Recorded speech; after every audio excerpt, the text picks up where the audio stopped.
നിങ്ങൾ മരത്തിൽ തൂക്കിക്കൊന്ന യേശുവിനെ നമ്മുടെ പിതാക്കന്മാരുടെ ദൈവം ഉയർപ്പിച്ചു. ഇസ്രായേലിന് മാനസാന്തരവും പാപമോചനവും നൽകുവാൻ ദൈവം അവനെ പ്രഭുവായും രക്ഷിതാവായും തൻ്റെ വലം കൈയാൽ ഉയർത്തിയിരിക്കുന്നു.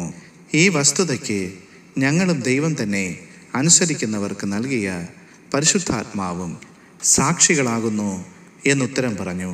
അപ്പോസ്തല പ്രവൃത്തികൾ 5-ാം അധ്യായം 30 മുതൽ 32 വരെയുള്ള വാക്യങ്ങൾ.